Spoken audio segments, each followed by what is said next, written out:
The Bert Show. Time to get buzzed on the hot goss from Hollywood with Abby. It's the Bert Show's entertainment buzz. Kelly Rowland is breaking her silence on that very uncomfortable moment we saw on the Cannes Film Festival red carpet. We talked about this yesterday. She was walking the red carpet in a stunning red dress when all of a sudden we see her walk up the stairs. Somebody who worked on the red carpet came up behind her, and it kind of looked like they were ushering her up. And we had a lip reader from TikTok translate what allegedly was said. And basically she was like, "You're not my mother. Don't scold me like that." She was getting really spicy with this staff member trying to just usher her off the carpet. Because didn't you say she was like one of the last people to walk it? Well, one of the articles I read trying to understand the situation and what happened. Because, yeah, she's walking up these stairs, which are very famous stairs at the Cannes Film Festival, right? And she's like, "Don't talk to me like that." It started nice. She's like, "Don't talk to me like that." And then it got more like, "You're not my mother. Don't talk to me like that," etc. What I read from one article was that Kelly Rowland was the last person on the red carpet, and they needed to close the doors to start the festival inside. And that's why they were kind of like expediting and pushing her up the stairs like they were, because they needed...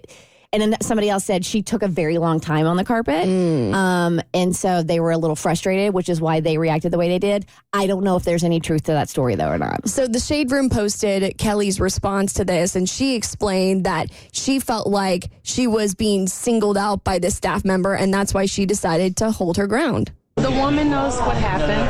I know what happened. And I have a boundary, and I stand by those boundaries. Is it. And there were other women that attended that carpet who did not quite look like me. And they didn't get that scolded or pushed off or told to get off. And I stood my ground. And she felt like she had to stand hers, but I stood my ground.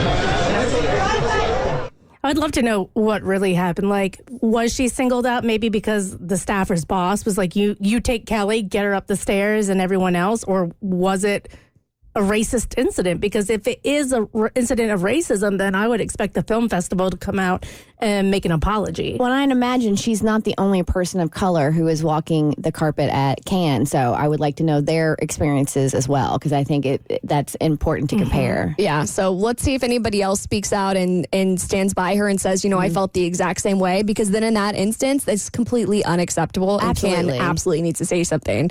Well, speaking of people who are speaking out about some bad press they've gotten recently, Jennifer Lopez is finally kind of setting the record straight on what's going on with her and Ben Affleck. So we've seen a lot about them in the press recently, where apparently they're living in different homes. I think Jennifer Lopez was spotted without her ring, but then Ben Affleck had his ring on. So we're like, are they together? Well, there's rumors that their marriage is headed towards Splitsville.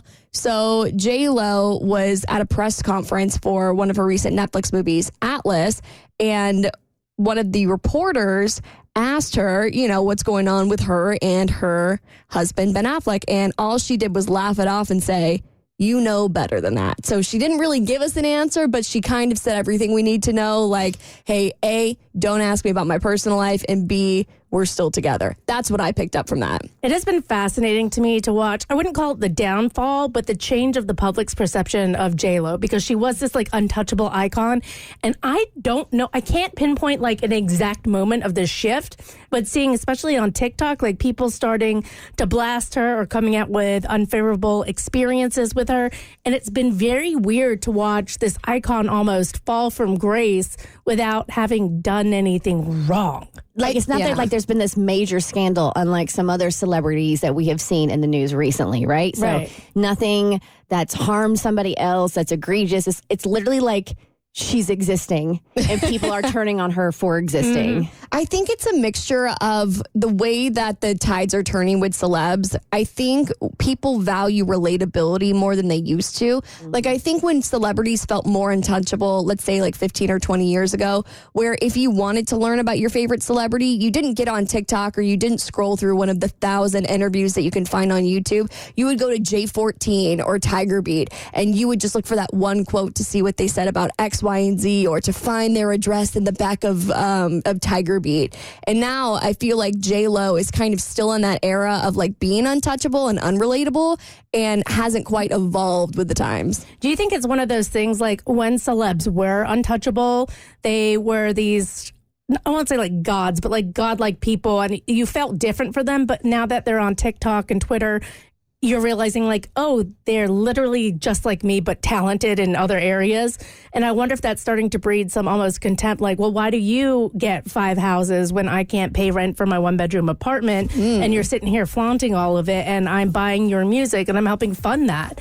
And it's not to say that the celebs are doing anything wrong, but I think maybe that relatability is starting to change this like landscape of Hollywood. And I think what like bums me out is I've had the opportunity to interview her, and she is one of the nicest people. Like, she is so down to earth and so cool, and she's up there as one of my favorite interviews because she was so easy to talk to. So she's still Jenny from the block? She 100% was. Gen Z doesn't think so, but hopefully, you know, the tides will turn for her again and J-Lo can come back on top. All right, Cassie is speaking out for the first time since Diddy kind of apologized to her on Instagram. I'll share her statement with you on your next eBuzz on The Bert Show. The Bert Show.